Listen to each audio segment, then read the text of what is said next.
I found the encrypted messages on her laptop while she was making my favorite anniversary dinner. 8 years of marriage, and my wife Elena was communicating with someone in Russian. The woman who claimed she barely spoke Spanish was fluent in a language that could destroy everything I'd ever fought for. Hit like, subscribe for more betrayal stories, and comment your location.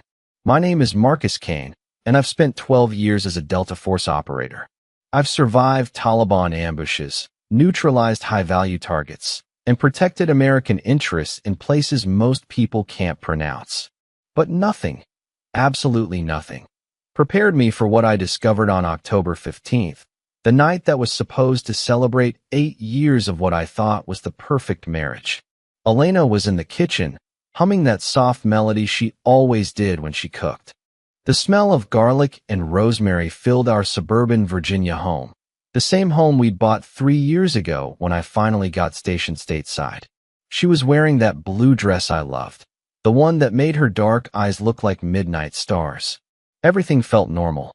Everything felt right. "Honey, can you grab the wine from upstairs?" she called out, her voice carrying that slight accent she claimed came from growing up in Miami's Little Havana. I left it on the dresser. I headed upstairs, but something made me pause at her home office. The door was cracked open, and I could see the blue glow of her laptop screen. Elena worked as a freelance graphic designer, so seeing her computer on wasn't unusual. But what stopped me cold was the text on the screen. Russian text. My blood turned to ice. I've seen enough classified briefings to recognize Cyrillic characters, and what I was looking at wasn't some random website or translation tool. These were messages, conversations, and they were recent. I stepped closer, my Delta Force training kicking in automatically. Move silent. Observe everything. Trust nothing. The messages were encrypted, but I could see timestamps. They were from today, from an hour ago, from 20 minutes ago, right when Elena had started cooking dinner. "Marcus, did you find the wine?" Elena's voice drifted up from the kitchen, sweet and concerned. "Yeah, just looking for it," I called back, my voice somehow staying steady while my world began crumbling. I quickly grabbed my phone and took pictures of the screen, making sure to capture everything I could before she got suspicious. Years of reconnaissance training made my hands steady, but inside, I was falling apart. The woman I loved, the woman I'd shared everything with, the woman who knew my deployment schedules, my unit assignments, my brothers in arms, she was communicating in Russian. I found the wine bottle on the dresser like she'd said, but my mind was racing. When did Elena learn Russian? Why was she hiding it? And most importantly, who was she talking to? I walked back downstairs, wine in hand, studying my wife's face like I was identifying a target. She smiled that same warm smile that had captured my heart in that coffee shop 8 years ago, but now everything looked different. Was that smile real? Had any of it been real? "Perfect timing," she said, taking the bottle and brushing her lips against my cheek. "Dinner's almost ready." I sat at our dining room table, the same table where we'd planned our future, where we'd talked about kids, where she'd comforted me after losing teammates in Afghanistan. The candles flickered between us, casting shadows that now seemed sinister instead of romantic. Elena served the meal, my favorite lasagna, made from scratch like always. She'd learned the recipe from my grandmother before she passed away. Or at least, that's what I'd believed. "So how was your day at base?" she asked, cutting into her portion. "You seemed tense when you got home." That question hit differently now. She always asked about my day, always seemed genuinely interested in my work. I'd thought it was because she loved me, because she wanted to be part of my world. But what if she was gathering intelligence? "Just routine training," I said, watching her face for any tell. "Nothing interesting." She nodded and smiled, but I caught something in her eyes. Relief? Disappointment? After 12 years of reading enemy combatants, I knew when someone was hiding something. We ate in what she probably thought was comfortable silence, but my mind was analyzing every moment of our relationship. How we'd met seemed too convenient now. I was on leave, she was new in town, and we'd bumped into each other at that coffee shop right outside the base. She'd been reading a book about military history, something that should have impressed me, but now felt like preparation. Our first date, she'd asked so many questions about my work. I thought she was fascinated by military life. Our second date, she'd mentioned how hard it must be to be away so much, how wives of servicemen were the real heroes. I thought she understood the sacrifice. What if she'd been interviewing me? "You're quiet tonight," Elena said, reaching across to touch my hand. Her wedding ring caught the candlelight, the ring I'd saved for months to buy, the ring she'd cried over when I proposed. "Just thinking about how lucky I am," I said, and it wasn't entirely a lie. I was thinking about luck, about how unlucky I might have been. After dinner, Elena suggested we watch a movie, curl up on the couch like we always did. But I couldn't concentrate on anything except those Russian messages upstairs. Who was she talking to? What was she telling them? And how long had this been going on? As she dozed against my shoulder during the movie, I stared at her peaceful face and realized I was looking at a complete stranger. The woman I'd trusted with my life, my heart, and my country's secrets might be my greatest enemy. 3 days passed, and I became someone I never thought I'd be, a man spying on his own wife. Every instinct I developed as a Delta Force operator was now turned inward, toward the woman sleeping next to me each night. I started small. When Elena went to her Tuesday book club, I followed at a distance in my old pickup truck instead of my usual SUV. She'd been going to this book club for 2 years, every Tuesday at 7 p.m., always coming home around 9:30 with stories about their latest literary discussion and complaints about Linda's terrible coffee. But Elena didn't go to any library or community center. She drove to the Marriott downtown and walked into the lobby like she belonged there. I parked across the street and watched through my scope, the same one I'd used to protect American assets overseas. The irony wasn't lost on me. Through the lens, I saw Elena approach the elevator bank. She didn't look like someone going to discuss novels. She looked professional, alert, scanning the lobby the way I'd taught reconnaissance teams to assess their environment. A man in a dark suit met her by the elevators. Mid-40s, athletic build, definitely not the book club ladies Elena always described. They didn't hug or shake hands. They barely acknowledged each other before stepping into the elevator together. I waited 2 hours. When Elena came back down, she was alone. She walked to her car with the same casual pace she always had coming home from book club, but now I could see it was practiced, rehearsed. At home, she kissed my cheek and said, "Linda brought homemade cookies tonight. Chocolate chip." She handed me a bag of store-bought cookies with the price tag carefully removed. "How was the book discussion?" I asked, studying her face. "Oh, you know how it is. Margaret thinks every character is a metaphor for something. Tonight she insisted the protagonist's dog represented capitalism." Elena laughed, and it sounded genuine.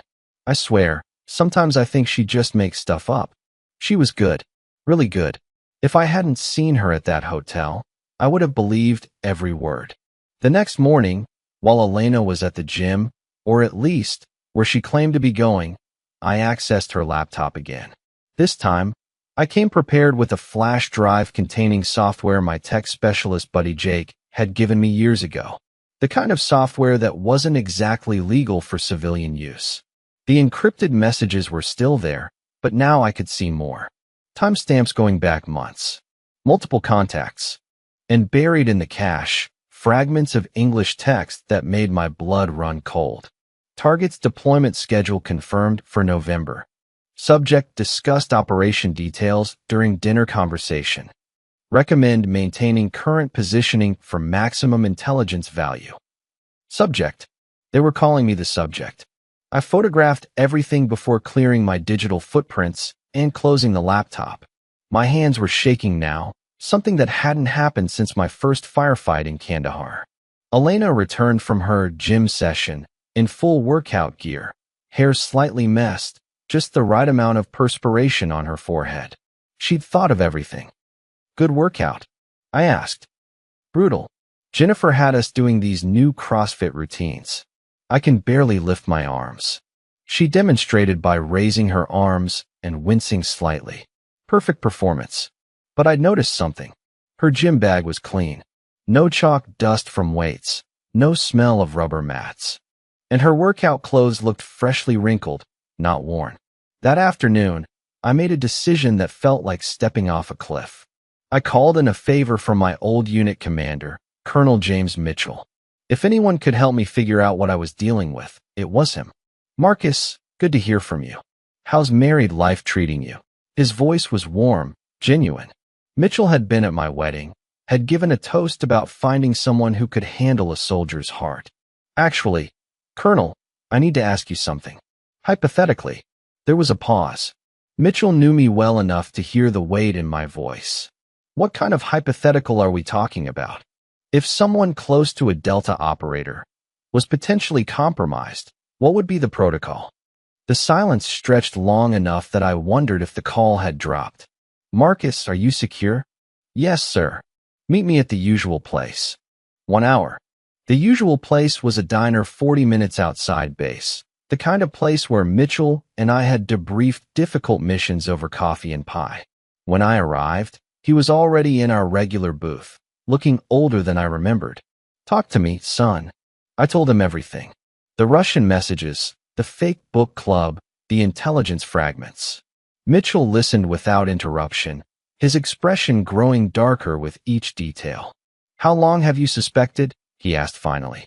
3 days since I found the messages. But thinking back, I paused, remembering things that hadn't seemed significant before. She always knew when I was deploying before I told her. Said she could read it in my mood, but the timing was always perfect. Mitchell nodded grimly.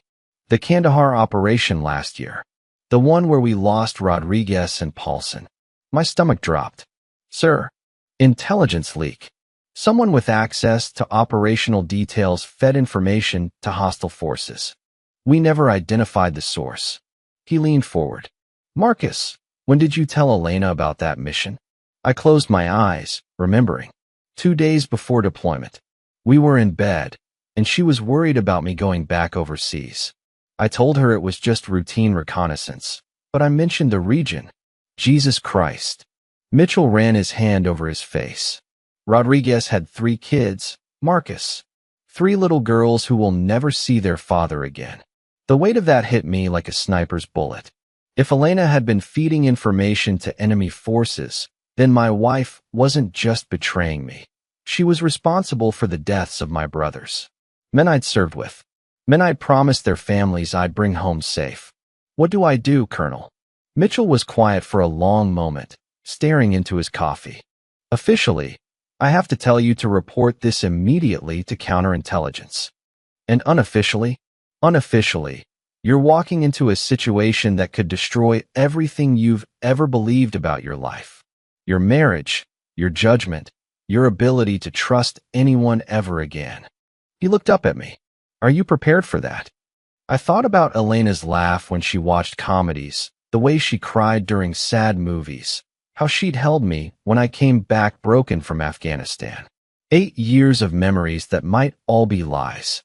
"I have to know the truth, sir." Mitchell nodded slowly. "Then be very, very careful. If she's what you think she is, she's been trained to handle discovery. And trained operatives don't go quietly." Driving home, I realized my marriage wasn't just over. It might have been the biggest tactical mistake of my career. And that mistake had gotten good men killed. When I walked through the front door, Elena was cooking dinner again, humming that same melody. She looked up and smiled, and for just a moment, I saw the woman I'd fallen in love with. But then I remembered Rodriguez's daughters at his funeral, and I knew that woman had never really existed. The hidden safe was behind our wedding photo. The irony was so bitter I almost laughed, or maybe screamed. I'm not sure there's much difference when your entire world collapses in a single moment. Elena had gone to her Thursday morning yoga class. Another lie, I was certain now. I had maybe an hour before she returned with her perfectly rehearsed story about downward dogs and meditation. An hour to search our home like it was an enemy compound. I'd noticed the photo frame was slightly off-center 2 days ago, but it was Elena who always straightened things, so I hadn't thought much of it. Now, as I lifted our wedding portrait, The one where we both looked so genuinely happy. I felt the frame's weight was wrong. Too heavy. Too hollow-sounding when I tapped the back. The mechanism was sophisticated but not impossible. A hidden latch behind the frame's mounting hardware. When I pressed it, a section of the wall swung inward, revealing a metal safe about the size of a shoebox. My hands were steady now. This was what I knew. Infiltration, intelligence gathering, tactical assessment. The emotional devastation would have to wait. Right now, I needed to know what I was dealing with. The safe wasn't locked. Overconfident, or maybe Elena never expected me to find it. Inside, my worst fears became reality in the form of evidence that made my stomach turn. 3 passports. One had Elena's photo with the name Maria Volkov, Russian Federation. Another showed the same face under Sofia Reyes, Mexican citizenship. The third was American, Elena Martinez Kane, our marriage certificate name, but the birth date was different from what I'd known for 8 years. Underneath the passports, $20,000 in cash. Small bills, used, untraceable. The kind of emergency fund an operative would keep for immediate extraction. But the photographs were what destroyed me. Pictures of me in uniform, obviously taken from a distance with a telephoto lens. Me leaving base. Me with my unit. Me at the grocery store, at the gas station, completely unaware I was being surveilled. Some of these photos were old, dating back to when Elena and I were first dating. She'd been watching me before we even met. Our entire relationship had been a planned operation. There were more photos underneath. My teammates. Rodriguez, who was dead now. Paulson, also dead. Williams, Thompson, Martinez, good men who trusted me, who welcomed Elena into our military family because she was my wife. At the bottom of the safe, a small notebook filled with handwritten notes in multiple languages. I recognized some Russian, some Spanish, and English observations about my habits, my schedule, my emotional state after difficult missions. Subject experiences increased alcohol consumption following overseas deployments.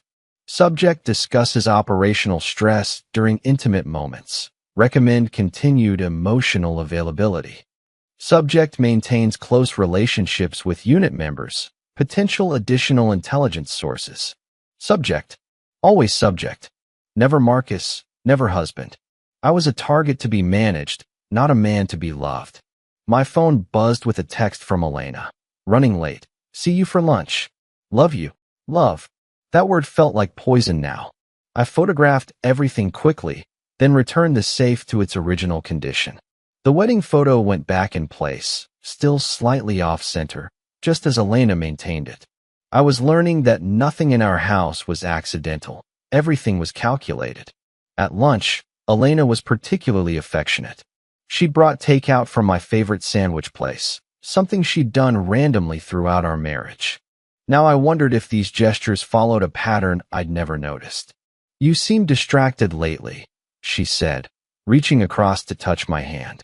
Everything okay at work? I studied her face. She looked concerned, loving, genuine. Her performance was flawless. Just thinking about the future, I said. About us. Elena's smile brightened. Actually, I have something to tell you about our future. She paused dramatically, the way she always did when she had good news. I'm pregnant, Marcus. We're going to have a baby. The sandwich turned to ash in my mouth. Elena was glowing, tears of joy in her eyes, waiting for my reaction to what should have been the happiest news of our lives. But all I could think about was the timing. I discovered her secret 3 days ago. Today, suddenly, she was pregnant. Elena, who'd been on birth control for 8 years, who'd always said she wanted to wait until I retired from active duty before starting a family. Are you sure? I managed. I took 3 tests this morning. We're having a baby, honey. She came around the table and hugged me, and I could smell her shampoo, feel her warmth, remember 8 years of moments like this that had felt real. How far along? I asked. About 6 weeks. I wanted to be certain before I told you. She pulled back to look at my face. You're happy, right? I know we talked about waiting, but sometimes life has other plans. 6 weeks. right around the time my unit had received our latest operational briefing, right when Elena would have needed something to ensure I wouldn't abandon her if I discovered the truth. A baby. The ultimate insurance policy. I'm in shock, I said, which was honest. This is incredible news. Elena beamed and kissed me, and for a moment I wanted to believe this was real, that the pregnancy was genuine, that her joy was authentic, that somehow everything I'd discovered was wrong. But that evening, while Elena was taking a bath, singing happily about cribs and baby names, I searched her toiletries. Her birth control pills were there, but when I checked the dates, she'd been taking them regularly. No missed pills, no gaps in the schedule. The pregnancy test boxes were in the bathroom trash, but they were negative. All three of them. Elena wasn't pregnant. She was escalating her manipulation because she knew something had changed in my behavior. The baby announcement was a tactical maneuver designed to make me emotionally invested in staying, in trusting her, in not asking dangerous questions. Later that night, as she curled up against me in bed, whispering about nursery colors and baby furniture, I stared at the ceiling and realized I was sharing a bed with someone who would lie about creating life to protect her mission. What else was she willing to do to keep her cover intact? And more importantly, what would she do if she realized I knew the truth? The surveillance equipment was hidden inside our smoke detectors. Professional grade, military specification, the kind of gear that costs more than most people's cars. Elena hadn't just been watching me. She'd been recording everything we'd ever said in our own home. I found the first device while she was at her doctor's appointment to confirm the pregnancy that didn't exist. 8 years of intimate conversations, classified discussions I'd had on secure calls, moments when I'd been vulnerable after losing teammates. All of it captured, analyzed, and transmitted to whoever was running her operation. Standing in our living room with a tiny camera in my palm, I felt something break inside me that I didn't think could be repaired. This wasn't just betrayal anymore. This was the systematic destruction of everything I'd believed about love, trust, and the possibility of having something real in a world full of violence. I found 6 more devices throughout the house. Bedroom, kitchen, even the bathroom. Elena had been cataloging my entire existence. My phone rang. Elena's number. Hey honey, the doctor wants to run some additional tests. I might be here another hour. Hope that's okay. Of course. Take your time. My voice sounded normal, even though I was holding evidence that my wife was a professional spy. Everything all right with the baby? Everything's perfect. Dr. Williams just wants to be thorough since it's our first. She paused. I love you, Marcus. Love you too. I hung up and stared at the phone. Elena didn't have a doctor's appointment. There was no Dr. Williams. I checked our insurance records. No recent medical appointment scheduled. She was somewhere else, doing something else, lying with the same ease most people breathe. But the surveillance devices gave me an idea. If Elena had been recording me, maybe I could turn that around. I spent the next hour setting up my own surveillance system, using equipment I'd requisitioned for a training exercise that never happened. Micro cameras, audio pickups, GPS trackers. If Elena wanted to play spy games, I'd show her how a real operator worked. That evening, Elena came home with a small gift bag and that glowing, expectant mother smile that now made my skin crawl. I couldn't help myself, she said, pulling out a tiny onesie that read Daddy's Little Soldier. I saw it and thought of you. The onesie was soft, yellow, perfect for a baby that didn't exist. Elena had chosen it carefully, knowing exactly how it would affect me. The military reference, the implication of legacy, the future she was pretending we'd share. It's perfect, I said, and watched her face light up with what looked like genuine happiness. Over dinner, Elena talked about names, about converting the spare room into a nursery, about how our child would grow up on base, surrounded by the military family that had been my whole world. She painted a picture of the future that was exactly what I'd always wanted. And every word was a lie designed to keep me compliant. I've been thinking, Elena said, twirling pasta around her fork. Maybe after the baby comes, You should consider transitioning to a training position. Something stateside, less dangerous. There it was. The real reason for the fake pregnancy. Elena needed me off active deployment, away from sensitive operations, in a position where I'd be less valuable as an intelligence asset. The baby story was cover for neutralizing my operational effectiveness. It's something to think about, I said, though you know how much I love the work. I know, but Elena reached across and touched my hand. I can't lose you, Marcus. Not now that we're going to be a family. That night, I lay awake listening to Elena's breathing and thinking about Rodriguez's funeral. His oldest daughter, Maria, had been 8 years old. She'd asked me why her daddy couldn't come home anymore, and I'd told her that her father was a hero who died protecting people. But that was a lie. Rodriguez had died because his wife had given away his location to enemy forces. He died because I trusted the wrong person with information that got good men killed. How many other operations had been compromised? How many other families had been destroyed because I'd shared classified details with Elena during pillow talk?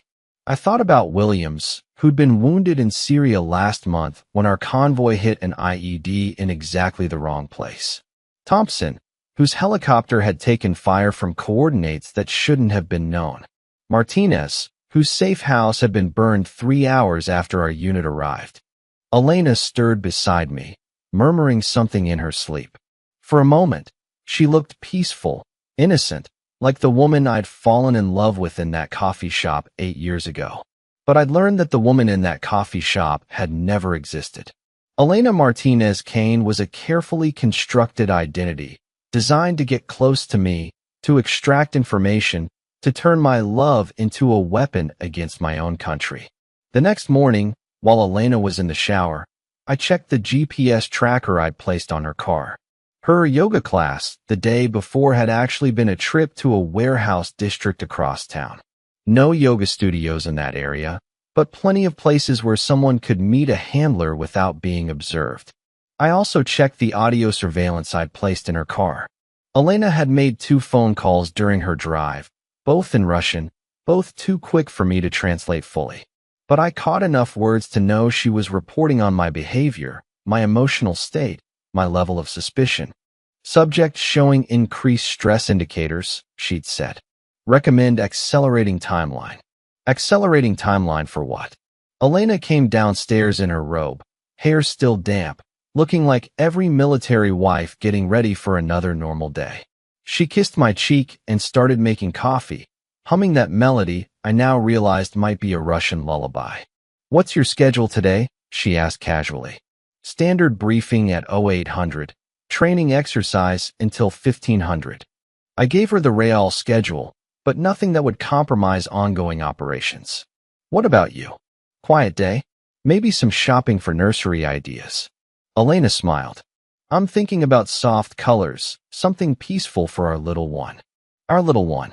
The baby that didn't exist, the pregnancy that was tactical cover, the future that was built on 8 years of systematic deception.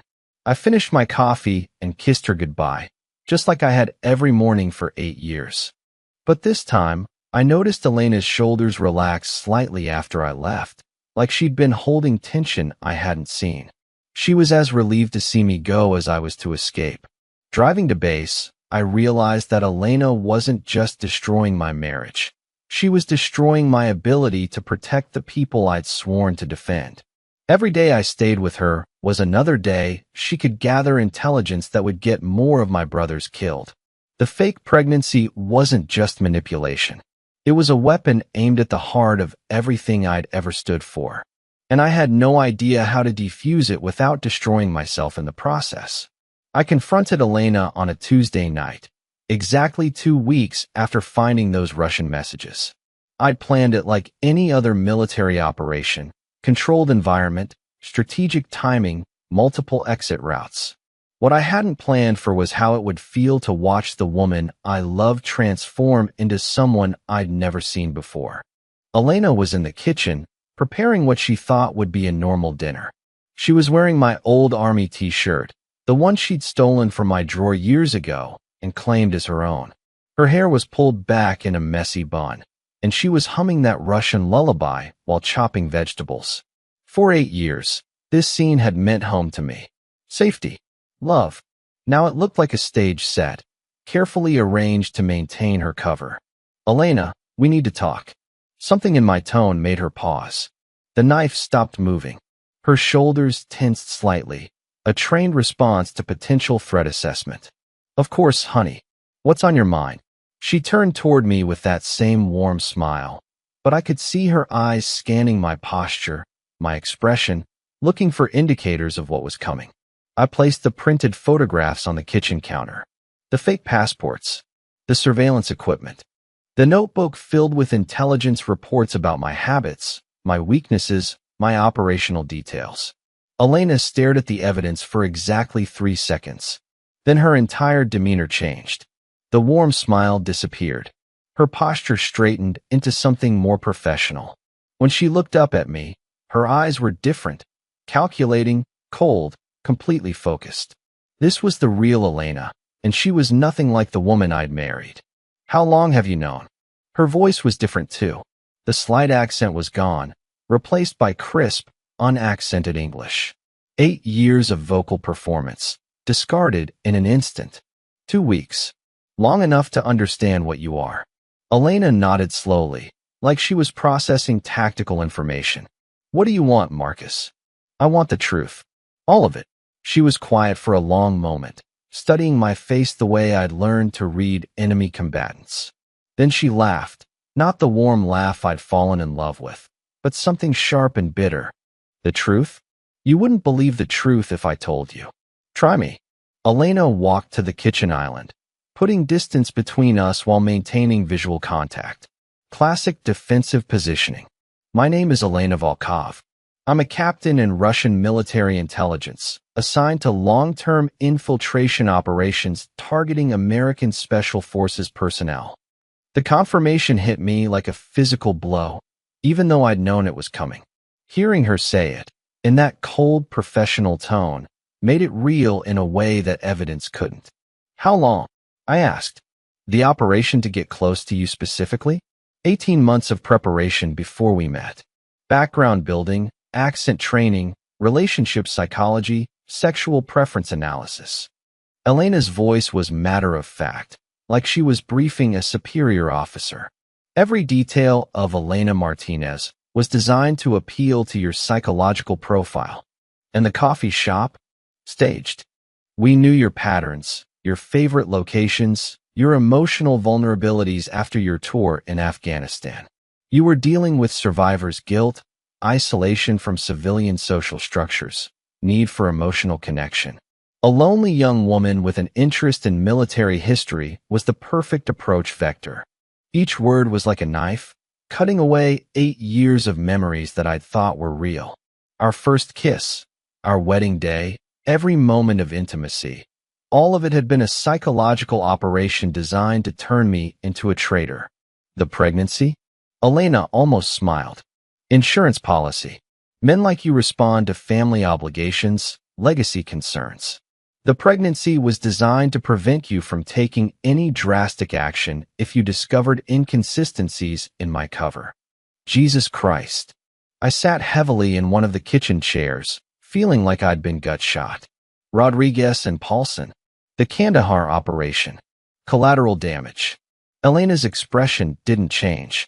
The intelligence you provided about troop movements and operational timelines was valuable. If some of your colleagues were casualties of that information, it's unfortunate but necessary. Unfortunate. I stood up so fast the chair fell backward. Rodriguez had 3 daughters. Paulson was getting married next month. They were good men, and they died because my wife was feeding information to the enemy. I'm not your wife, Marcus. I never was. Elena's voice remained calm, professional. I'm an intelligence operative who played a role for 8 years. The woman you fell in love with doesn't exist. That should have broken me. It should have sent me into a rage or reduced me to tears. Instead, I felt something cold and tactical settle into my chest. Elena wasn't the only one who could play roles. So what happens now? I asked. Now you have a choice. Elena leaned against the counter, completely relaxed. You can report this to your superiors, destroy both our lives, and spend the rest of your career wondering who else in your unit might be compromised. Or you can accept that this conversation never happened, continue your normal routine, and we both move forward with our lives. You think I'm going to just pretend none of this happened? The operation is essentially over. You're no longer in a position to provide valuable intelligence now that you're suspicious. We could maintain the marriage, the domestic routine. No one else has to get hurt. You've grown fond of me? The words tasted like poison. After 8 years of lies. For the first time since I'd confronted her, Elena's expression softened slightly. The woman you married was a fabrication, Marcus. But the time we've spent together, the experiences we've shared, they became real to me, even if they weren't supposed to. Bullshit. Is it? Elena stepped closer, and for a moment she looked like the woman who'd comforted me after nightmares, who'd celebrated my promotions, who'd held me when I cried over fallen comrades. 8 years is a long time to maintain deep cover.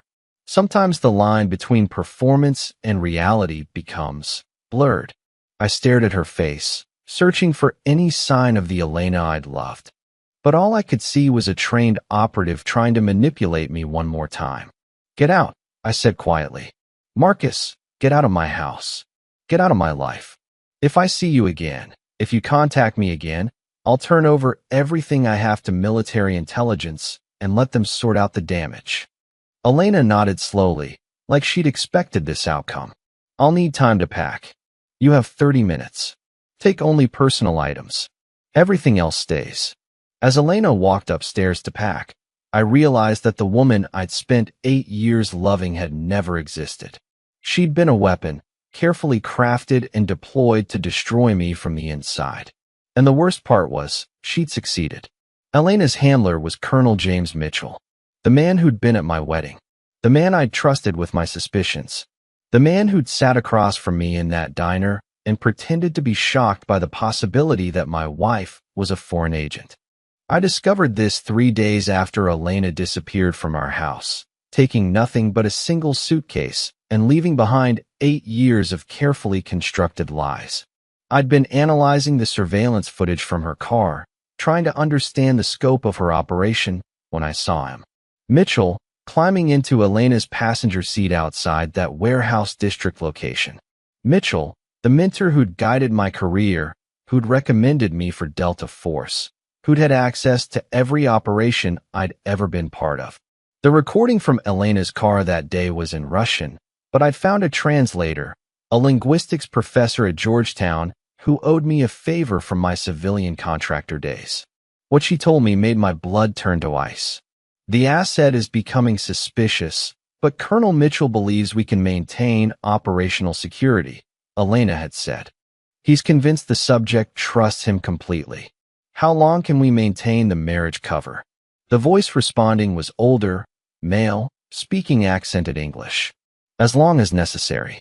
Mitchell has been feeding us operational intelligence for 3 years.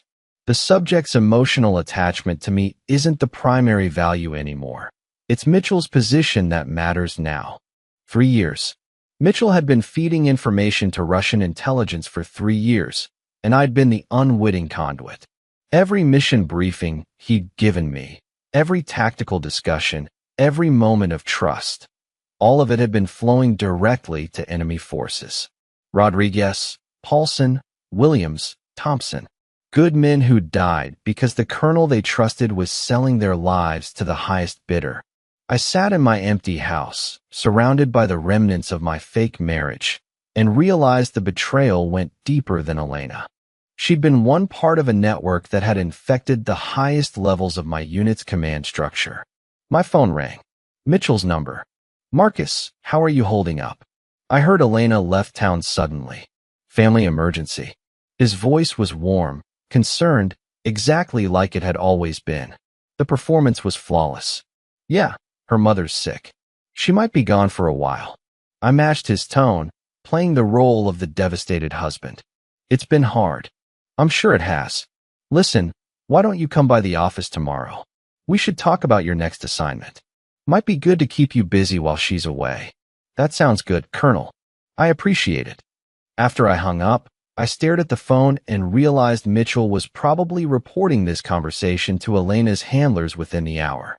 My emotional state, my level of suspicion, my operational availability, all of it would be analyzed and used against me. But I learned something from 8 years with a professional spy. Sometimes the best move is to let your enemy think they're winning while you gather intelligence for the real strike. Over the next week, I played the part of the lonely, confused husband whose wife had abandoned him. I went to work, followed orders, shared drinks with my teammates, and acted like a man trying to hold his life together after losing the woman he loved. Meanwhile, I was building a case that would destroy everyone involved in this operation. I accessed Mitchell's computer during a late-night training exercise, using skills Elena had never known I possessed. What I found was worse than I'd imagined. Bank accounts in the Cayman Islands. Encrypted communications dating back 4 years. Financial transactions that coincided with operational intelligence that had gotten American soldiers killed. Mitchell hadn't just been selling information. He'd been orchestrating the deaths of his own men for profit. But the most devastating discovery was a video file buried deep in Mitchell's encrypted folders. Security footage from the coffee shop where Elena and I had met 8 years ago. In the footage, I could see Elena waiting at a specific table, checking her watch, positioning herself exactly where she knew I'd see her. And I could see Mitchell, sitting 3 tables away, watching the entire operation unfold. He'd been there. He'd watched Elena manipulate me into falling in love with her, and he'd smiled while it happened. The video was time-stamped and watermarked, irrefutable proof that my marriage had been a joint Russian-American intelligence operation, with Mitchell as the American coordinator. That night, I called Elena's number from a secure phone. She answered on the second ring, like she'd been expecting my call. "Hello, Marcus. I know about Mitchell." There was a pause. When Elena spoke again, her voice was different, not the cold professional tone from our confrontation, but something almost sad. "I wondered how long it would take you to figure that out. How long has he been working with you?" "Since before we met. Mitchell identified you as a potential asset years ago, young, talented, emotionally vulnerable after your Afghanistan tour. He suggested the approach vector, provided psychological profiles, facilitated the initial contact." I closed my eyes, seeing that coffee shop meeting in an entirely new light. He was your backup plan if the seduction didn't work. He was insurance. If you'd rejected me, Mitchell would have found other ways to extract the information we needed. Elena's voice was quiet now. "But you didn't reject me. You fell in love exactly the way we predicted you would. The way he predicted I would." "Yes." The silence stretched between us, filled with the weight of 8 years of lies and the deaths of good men. "Elena," I said finally. "Yes." "When you said you'd grown fond of me, was any of that real?" Another pause. Longer this time. "I don't know anymore, Marcus. I honestly don't know." After I hung up, I sat in my empty house and realized that Elena wasn't the enemy I needed to destroy. She was a soldier, following orders, doing her job. The real enemy was the man who'd betrayed his own country, his own soldiers, for money. Colonel James Mitchell had orchestrated the deaths of my brothers and the destruction of my life. And he thought he was going to get away with it. He was wrong. I became a double agent in my own life, feeding false information to the man who'd orchestrated the destruction of everything I'd ever loved. The irony wasn't lost on me. I was using Elena's playbook against the people who'd created her. Mitchell wanted to keep me busy while Elena was away, so he assigned me to a new operation. Intelligence gathering on suspected terrorist cells operating out of Northern Virginia. High-value target acquisition. Exactly the kind of sensitive information that would be worth millions to foreign intelligence services. Perfect. I started feeding Mitchell fabricated intelligence, carefully crafted lies that would sound authentic to his handlers but lead them nowhere useful. Fake addresses, phantom terrorist cells, operational timelines that would put enemy forces in position to capture nothing but air. Meanwhile, I was building an airtight case against Mitchell using his own surveillance infrastructure. The beauty of working with a trader is that they document everything. Mitchell had been recording his conversations with Elena's handlers, keeping detailed financial records of his payments, maintaining operational logs that tracked every piece of intelligence he'd sold. He thought this information made him valuable to his Russian contacts. Instead, it was going to destroy him. I spent 2 weeks playing the grieving husband, meeting with Mitchell regularly to discuss my emotional recovery and my readiness to return to full operational status. Each meeting was recorded using equipment I'd borrowed from the same friends who'd helped me investigate Elena. "You're looking better, Marcus," Mitchell said during one of our sessions. "More focused.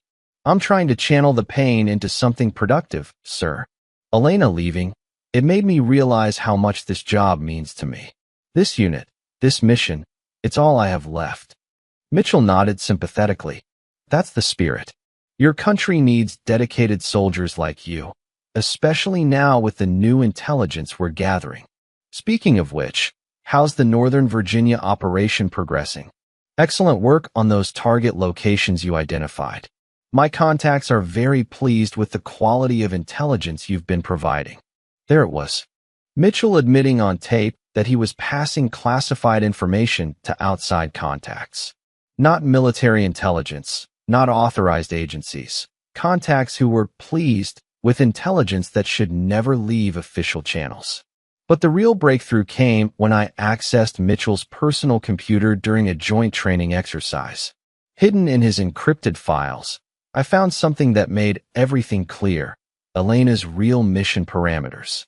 The operation wasn't just about gathering intelligence from me. It was about identifying and recruiting other potential assets within Delta Force and Special Operations units. Elena had been collecting psychological profiles on every soldier I'd introduced her to over the years. My teammates, their wives, their families, all of them had been cataloged as potential recruitment targets. Rodriguez's wife Maria had been approached by a new neighbor 3 months before Rodriguez was killed. That neighbor was Russian intelligence, using information Elena had gathered about Maria's financial struggles and marriage problems. Thompson's sister had been dating a graduate student who'd shown unusual interest in her brother's work. The graduate student was another Russian operative, positioned using intelligence Elena had provided about Thompson's family dynamics. The network was massive, systematic, and it had been growing for years using my social connections as the foundation. But the most devastating discovery was a recorded conversation between Mitchell and Elena from 6 months ago. "The Kane asset is becoming less useful for direct intelligence," Elena's voice said through my headphones. "He's been assigned to training duties, reduced operational access. We should consider termination protocols." "What kind of termination?" Mitchell's voice was cold, businesslike. "Accidental death during training exercise. Friendly fire incident. Make it look like combat stress finally got to him." My hands were shaking as I listened to them discuss murdering me with the casual tone most people use to plan dinner. "That seems premature," Mitchell had responded. "Kane still has value as an emotional anchor for the other assets we're developing. His wife's departure could actually make him more vulnerable, more dependent on unit relationships we can exploit." "Understood. We'll maintain current positioning until further evaluation." They'd been planning to kill me. Elena, the woman I'd loved for 8 years, had been given orders to arrange my death, and she discussed it like a routine operational adjustment.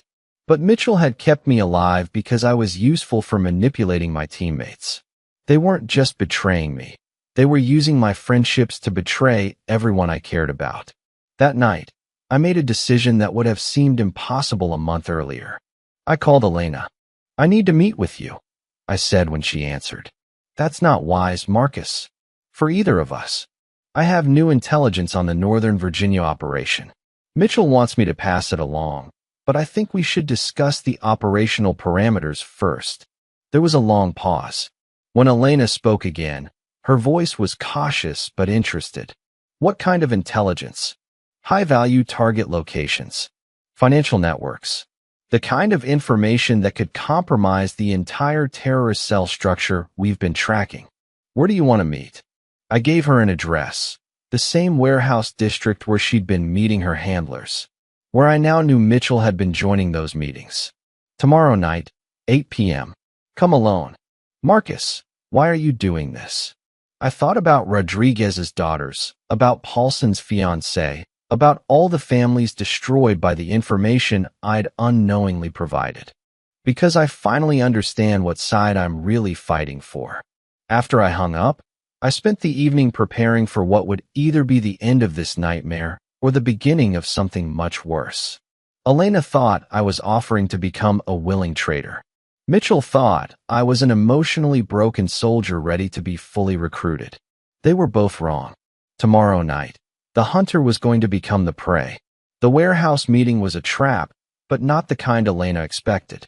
She arrived at 8 p.m. sharp, alone as instructed, walking into what she thought was my surrender. Instead, she was walking into the center of a joint FBI military intelligence operation that I'd been coordinating for the past week. Elena looked different than she had 3 weeks ago when she'd left our house. More professional, less like the woman who'd pretended to be my wife. Her hair was darker, cut shorter. She wore tactical clothing instead of the soft dresses I'd grown used to seeing. This was Elena Volkov, Russian intelligence officer, not Elena Martinez-Kane, military spouse. "You're early," she said as I stepped out of the shadows. "Old habits. You know how Delta Force trains us about punctuality." Elena smiled, but it was cold now. No warmth, no pretense of affection.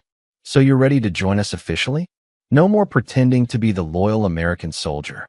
Something like that. I handed her a manila envelope containing what she thought were classified operational details about the Northern Virginia terrorist investigation.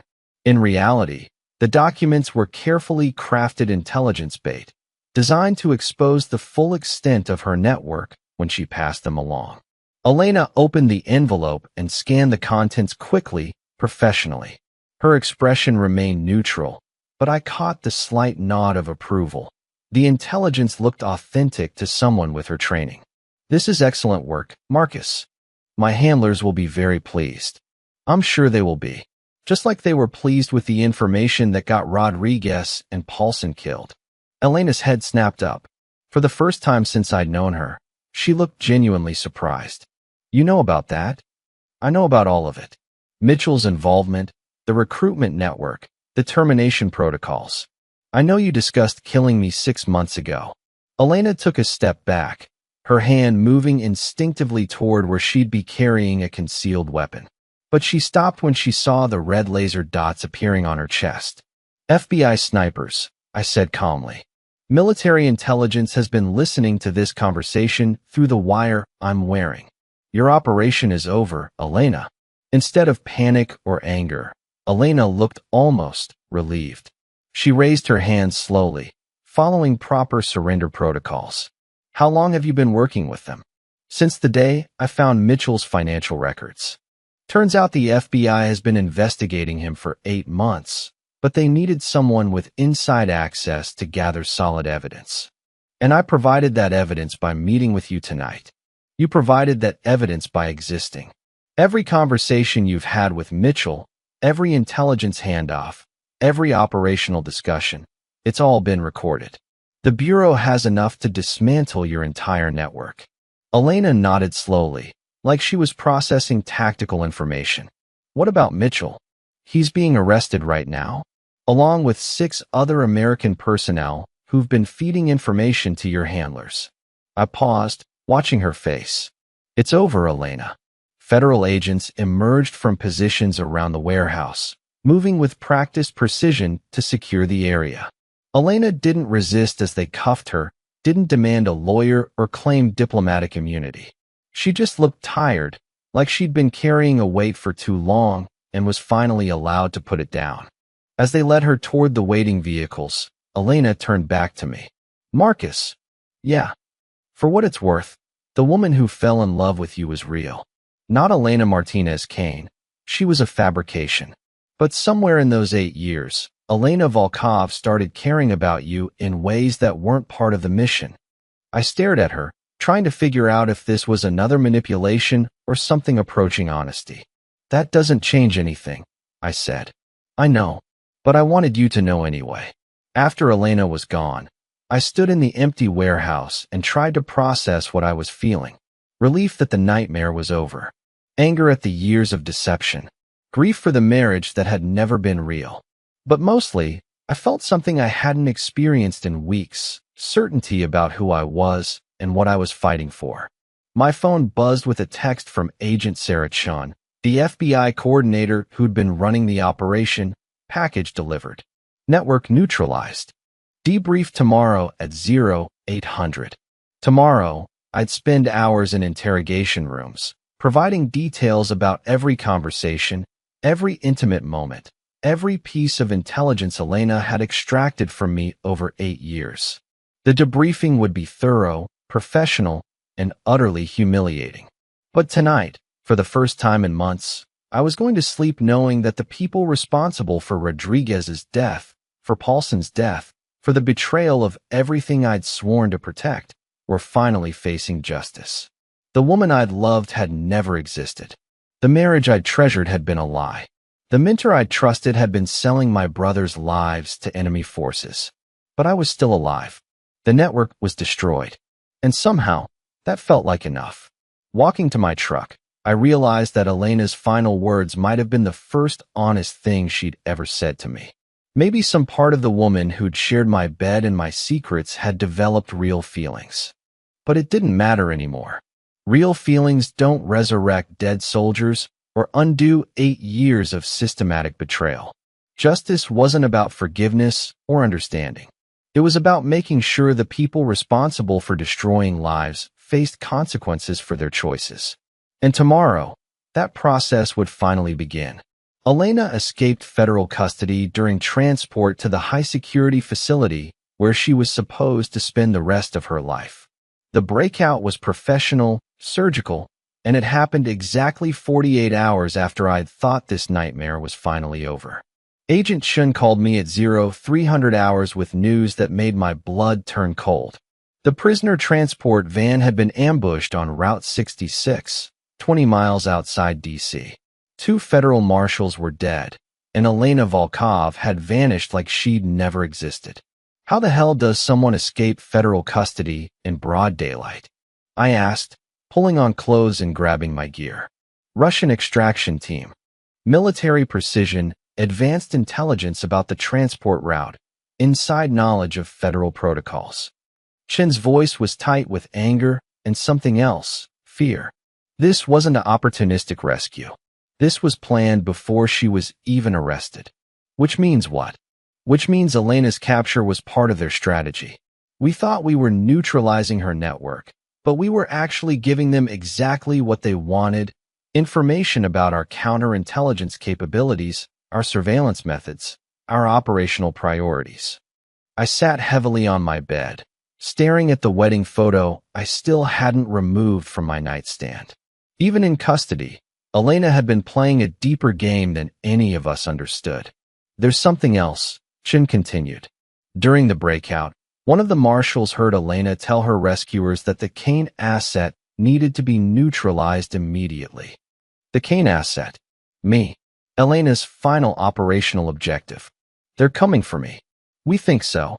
You're the one person who can identify her entire network, testify about Mitchell's involvement, provide details that could unravel Russian intelligence operations across multiple military installations.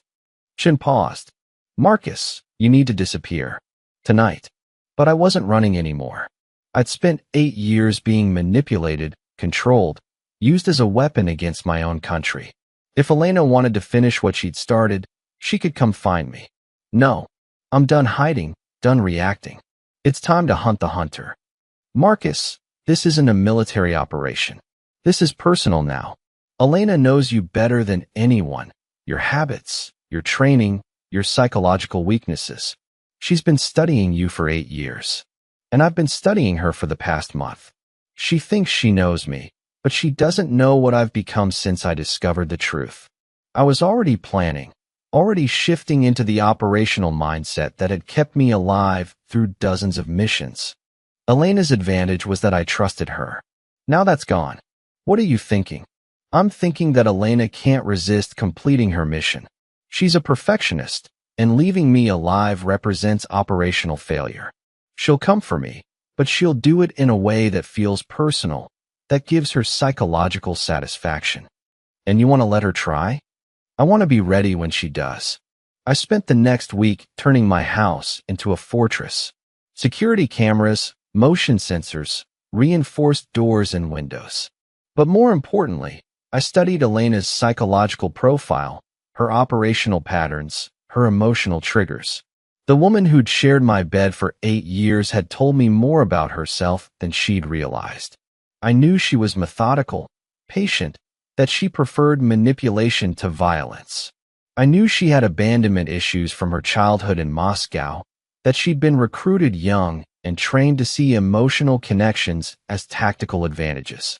Most importantly, I knew she'd convinced herself that what she felt for me was real, and that made her vulnerable in ways her handlers probably didn't understand.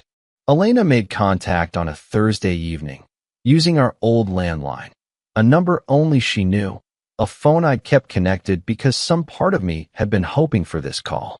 "Hello, Marcus." "Elena, I was wondering when you'd call." "I'm sure you were. You always were good at reading patterns." Her voice was different than it had been at the warehouse, softer, more like the woman I'd married. "We need to talk." "About what?" "You completing your mission? Tying up loose ends." "About the truth. The real truth, not the sanitized version I gave the FBI." Despite everything, I felt that old familiar pull. Elena knew exactly how to manipulate my curiosity, my need to understand. "What truth?" "Meet me tomorrow night. The place where we had our first date, remember? That little Italian restaurant you thought was so romantic." Her voice carried a note of genuine nostalgia. "Just you and me, Marcus. No backup, no surveillance.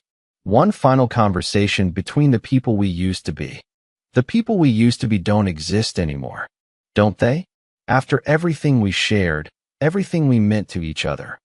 You're going to tell me none of it was real? There it was, the emotional hook she'd been setting. Elena was betting that 8 years of manufactured intimacy would make me vulnerable to one last manipulation. "What makes you think I'll come alone?" "Because you need to know, Marcus. You need to understand what was real and what wasn't. It's the only way you'll ever be able to move forward with your life." She was right, and we both knew it. This conversation had been inevitable since the moment I'd found those Russian messages on her computer. "Tomorrow night, 8 p.m. I'll be waiting." After I hung up, I sat in my fortified house and realized that Elena wasn't just completing her mission. She was trying to write the ending to our story, to have the final word about what our marriage had meant. But she'd made one crucial miscalculation.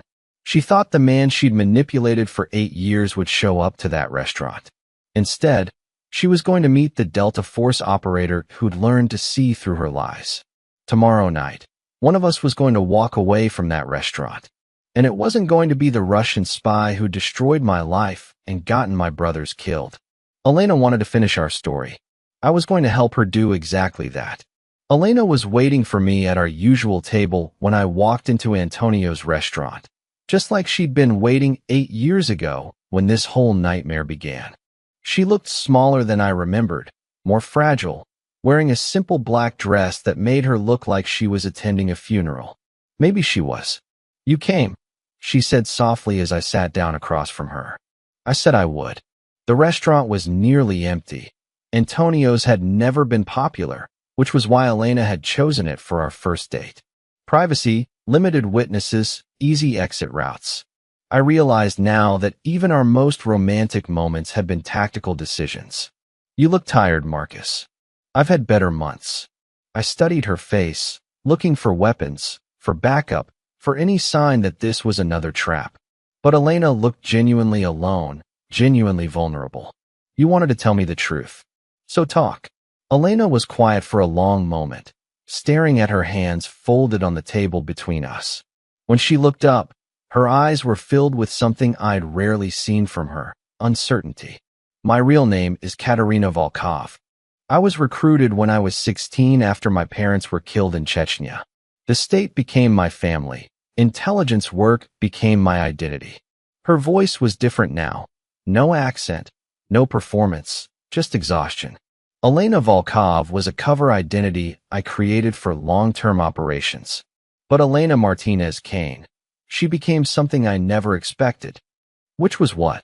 Someone I wanted to be. Someone who could love freely, who could build a life based on truth instead of lies. Elena's voice broke slightly. For 8 years, I lived a double life. During the day, I was a Russian intelligence operative gathering information to use against your country. But at night, lying next to you, I was just a woman who'd found something real. I wanted to believe her. Even after everything, some part of me still wanted to believe that what we'd shared had been real. Rodriguez and Paulson are still dead because of information you provided. I know, and I'll carry that for the rest of my life. Elena's eyes filled with tears.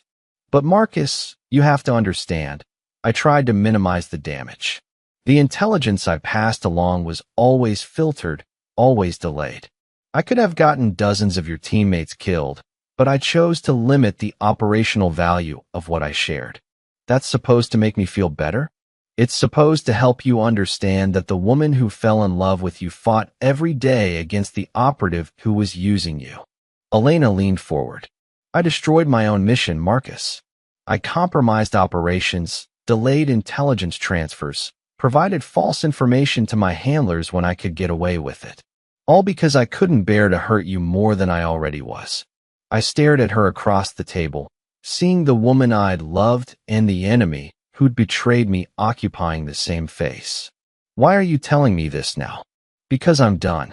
The extraction from federal custody was my final operational assignment. As soon as I complete this mission, I disappear forever. New identity, new life, somewhere the Russians can't find me. Elena reached across the table, her fingers almost touching mine. I want you to disappear with me. What? We could start over, Marcus. Somewhere far away from all this. I could show you who I really am when I'm not pretending to be someone else. You could learn to trust again, to love again. For a moment, I could see it.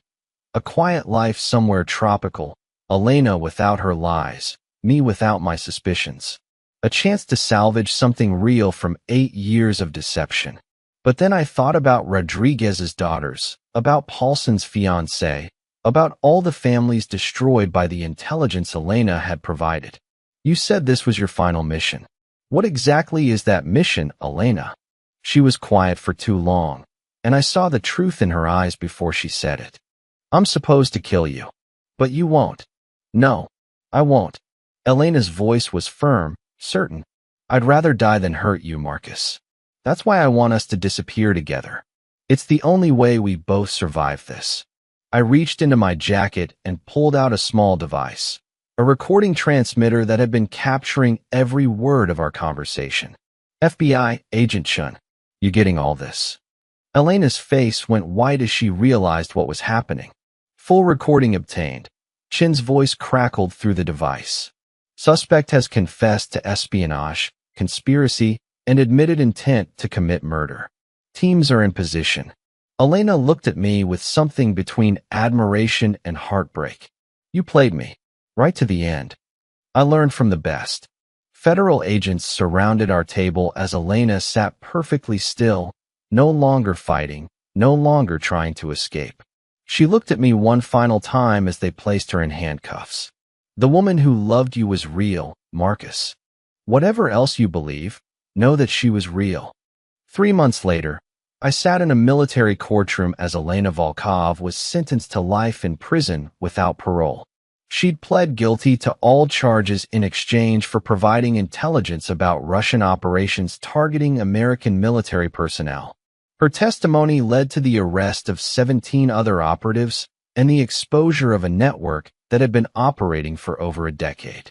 The families of Rodriguez, Paulson, and 6 other soldiers killed by leaked intelligence finally had their justice. After the sentencing, I visited Rodriguez's widow Maria and his 3 daughters. I told them that the people responsible for their father's death had been caught, that justice had been served.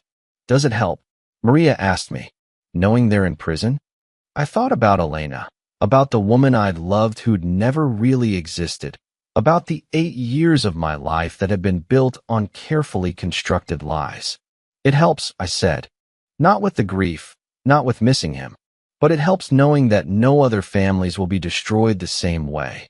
6 months after Elena's sentencing, I accepted a new assignment training special operations personnel in counterintelligence techniques, teaching young soldiers how to recognize the signs I'd missed, how to protect themselves from the kind of manipulation I'd fallen victim to. I never remarried. I never fully learned to trust again. But I found something more valuable than the love I'd lost, a sense of purpose in protecting others from experiencing the betrayal that had nearly destroyed me. Elena Volkov had taught me that love could be weaponized, that trust could be fatal, that the people closest to you might be your greatest enemies. But she'd also taught me that survival isn't about avoiding betrayal. It's about finding the strength to keep fighting for what's right, even after everything you believed in has been destroyed. The woman I'd loved had never existed, but the man who'd survived her did, and he was stronger for having endured the truth.